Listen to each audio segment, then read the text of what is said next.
Okay, here's another good video for you to demonstrate why Todd the Fraud is Todd the Fraud.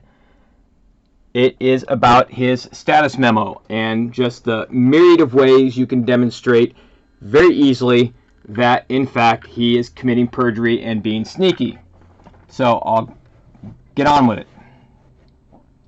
First, we'll review a certain word, specific word, important word in this argument, in this situation. Shouldn't call it an argument. There's no argument really. It's just a matter of me just pointing it out, and everybody will agree this is sneaky and this is fraudulent behavior. So it's the words formalize or formalized, to make something formal. Simple definition: give something legal or formal status.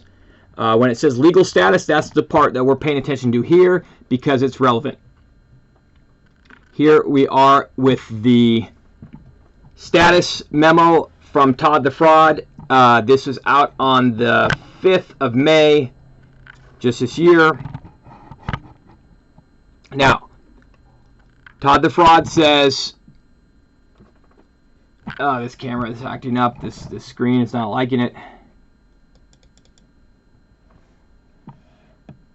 So let's go over this real quickly. The defendant appeared before the Honorable Mustafa T. Kasubahi, I believe it's pronounced, for initial appearance. He advised the court that his true name is Michael Joseph Reason. First of all, let's just tackle that real quick. He tries to put that little sentence in there because he wants to, you know, try to rewrite history, that that's the first time that I've advised the court that my name was that. Although, through my attorney, the court was made aware of that. That was in an effort to point out that they summons the wrong person. Okay, so you don't have to look any further than Daniel Desinoy in my house confessing to know my name days before the summons. I'll let you listen to that real quick. I signed off on that, so ultimately it's the judge's decision to do what they want to do with the case. So Tennessee has no problem with giving the case to Oregon. The Tennessee judge already signed off on it, so we're just waiting for our judge to accept it and review it. By the way, that's a complete lie. She's saying that as she already knows the judge had already signed off on it at that very day, and she's completely lying through her teeth right there. The conditions and everything are going to remain the same because that's something that conditions and everything are going to remain the same. Tennessee put in place. So your supervision is going to remain the same with those conditions. However, that is how I became under the belief that I was continuing on supervision. You know, remember how I say the probation conned me into believing my term of supervised release was told and that I would be subject to terms of supervised release? Well, now you see why. Like I did talk with you about, we are going to go to court for a violation for those issues that we talked about. From the violation part, you know, I see stuff online, I hear different things from different sources. What exactly does it entail? You know, like, for example, with Solberg, there's what he calls there's a sanction, and then there's a violation. A sanction could be, there's all these different terms. Yeah, that's true. So what I'm doing is I'm telling the court that I'm alleging violations. You didn't pay off your restitution and you accrued. By the way, she's alleging that violation prior to the termination of supervision, and prior to the termination of supervision, I paid the restitution in full, yet that violation still remains well over a year and 4 months after they've had full payment. They still have the violation there. Just more evidence of fraud and scandalous behavior by the United States Probation Office. But again, keep in mind, in live time, as she's saying that in my living room, I'm alleging violation for not having paid it off. Well, that'd be like telling somebody that they're getting evicted for their rent. Rent's due on the 1st, but you're going to evict them on the 28th. It doesn't make sense. They still have till the 1st. Again, supervision is not expired, yet she's prepared to tell the court, and did tell the court, swearing to it under oath that I didn't pay restitution, makes her absolutely guilty of perjury alongside of Todd Cantamessa, who signed off on it under oath. 2 new criminal charges. Those are against your supervision. So that's what I'm telling the judge. Here's what we have. This is the information that we have. How do you want to proceed? That's another bald-faced lie. She doesn't have that information. They still don't have that information, and that information is this. any police report on that crime. She's saying this before the violation occurred, before she issued that fraudulent summons. But again, here we are 15 months later, they still don't have that information. Still do not have it. Do not have any details on the case. I'll let you listen to Todd Cantamessa admitting it 7 or 8 times on recording. I know nothing else. I've seen nothing else besides the charging instrument. But yet I've sworn to the fact that you've committed a crime, although you haven't received any due process, nor have you been adjudicated for that crime. I have sworn to the fact that it has happened, as in past tense, you are guilty of committing a new crime. Again, more scandalous behavior out of United States Probation Office, Eugene, District of Oregon. Corruption. Corruption. Corruption. So I'm going to serve you with a summons. That's going to give you I'm going to serve you with a summons. No, you never did. You served a guy named Dan Melindo. court date and time and say, this is what time you need to show up to court, this is what day. I'm going to lay out the violations, and the judge is going to decide what they're going to do with your supervision. They could go ahead and extend your supervision. Did you hear that? They can go ahead and extend your supervision. She's making me think I'm still extended on United States supervised release. They can go ahead and terminate your supervision. They could put a sanction such as a jail sanction in place. That's going to be completely up to the judge. So yeah, that's all. Which is not a lie. Which is another lie. It's not completely up to the judge. The United States Probation Office makes recommendations, and the judge heavily relies upon them, as stated if the U.S. Court's website, as well as the U.S. Court's series called Off the Record, as well as the U.S. Court's video production stuff they've produced. For her to say it's up to the judge or 100% going to be up to the judge is a complete lie. The judge relies upon that probation, and she knows it while she's sitting there lying to my face in my living room, because she knows she's guilty and she can't take responsibility for this, so she wants to put it all off on the judge because she knows she's dead-ass wrong. All I'm doing is just saying, telling the judge and notifying the court, this is why I believe his terms of conditions have been violated. So, yeah. So that's what we're going to do. And in terms of the criminal case, Ned said in some cases, this kind of thing, in that a lot of cases, also the violation does as well. Yeah, absolutely. And we said, but not necessarily sometimes the violation because of by preponderance of evidence versus the other. Yeah, exactly. It says some kind of different. Unreasonable doubt. Yes, exactly. Different standard, legal standard. So he said the one that you guys are after is a lower bar, easier to achieve in terms of, Rather than like a trial. Yeah. So that's that same burden. So Then what happens? You can be innocent in one and guilty in the other. The judge will, the judge will like make his decision after the case is over, or before that. Take Miami for example. When I had violated there. Yeah, but they waited though. Yeah, Judge King said.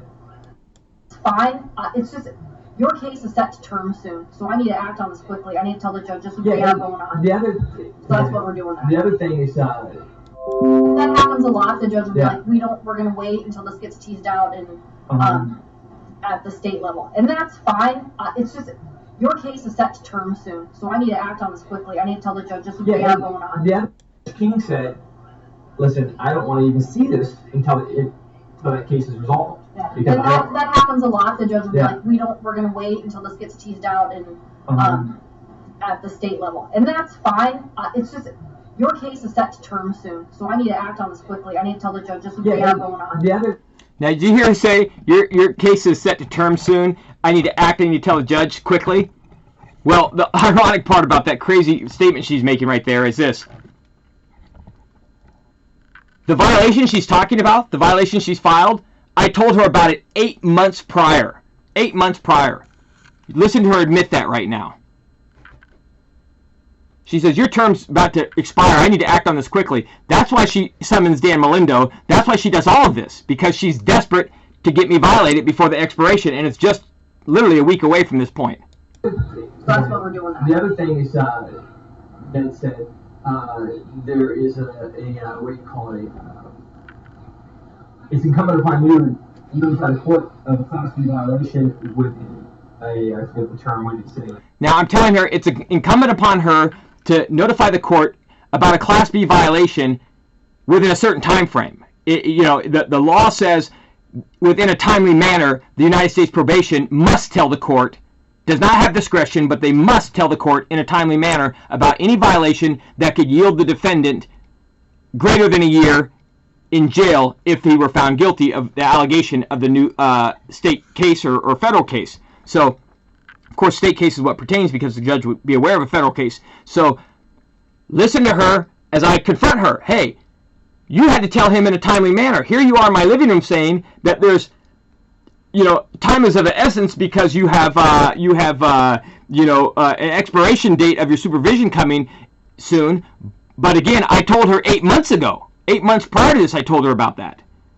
At length, I give her a ton of details. Reason why there's a terminology there. He said, well, 7 months is definitely not that. You just picked up another one. Well, it's a misdemeanor. He said, you're acting on a misdemeanor versus a felony. To be honest with you, I didn't get the hit because they got you underneath Jason Reasons. For some reason, I didn't get... Did you hear her? I didn't get the hit. I didn't get the hit. That's her admitting she does not get information from the state court because they arrest me in my correct name, as she well knows my correct name. I proved that 100 times. She says it right there. They have you under reasons, okay? Although admitting right out of her mouth in my living room that they have me underneath my correct name, she issues a summons to the victim in my case. It doesn't get more blatant than that. It does not get more blatant than that. Get notification about that. Yeah, but I told you about both of them. So there it is. It doesn't get any more obvious than that. So I'll go back to Todd's thing. I kind of got derailed there. Oh, no, that's the transcript. That's another thing we're going to break down here in a little bit. Okay, so let's get back to this quick argument about formalized. Now, here we are. It should be noted that conditions of release were not formalized by the court. Now, what does formalized mean? It means to make something legal. Now, you go a little further down in his report.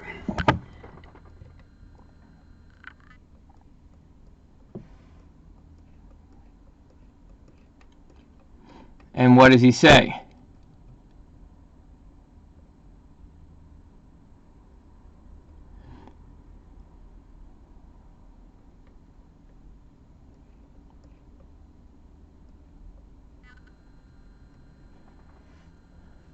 It is a perspective of the U.S. Probation Office that the defendant was released to the community with conditions and that the court verbally apprised him of additional conditions it had imposed. Now, I was released to the community.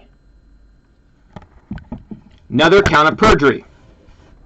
Another molestation of the record. As easily as we defined this word, let's define a different word.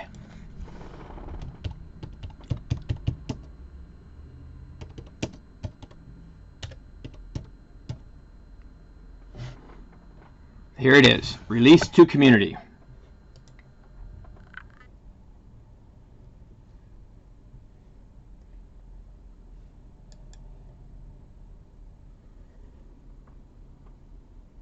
Released into the community means with respect to a conviction or finding of not guilty by reason of mental disease, defect, or criminal offense, which a victim who is a minor, a release by a court.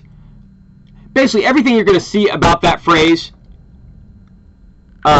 released, has to do with what any normal human being would consider that. Anybody who has any proficiency in English would consider that. You must have been in custody in order to be released. So when Todd the Fraud writes,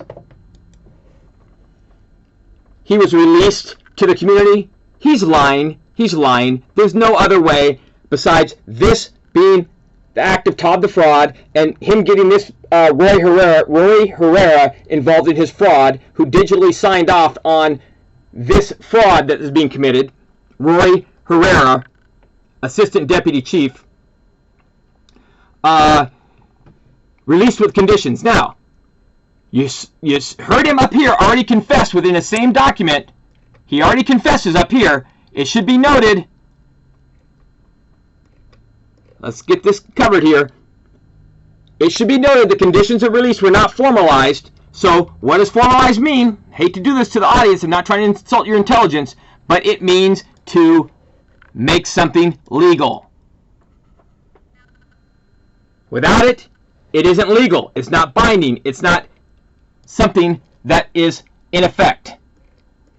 So he already confesses that, but in the manner that only Todd the Fraud can do, within the same document, he proves his own fraudulent conduct.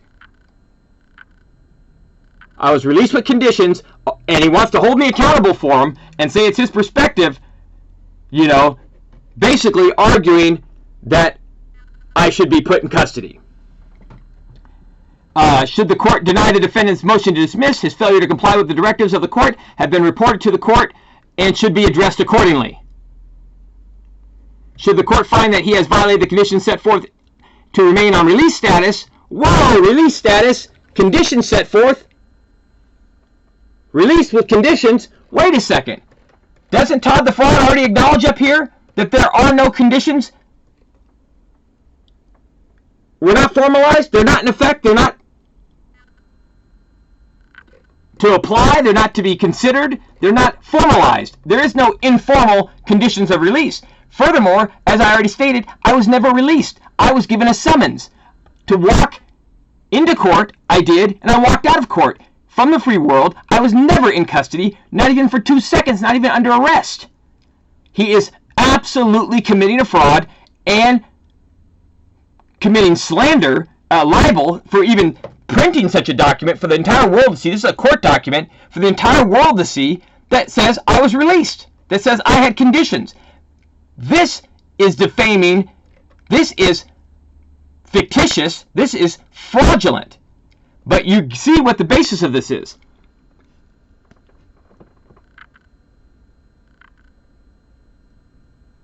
He is complaining about what? Social media. He's calling YouTube social media. Defendant has since taken to social media making derogatory, defaming,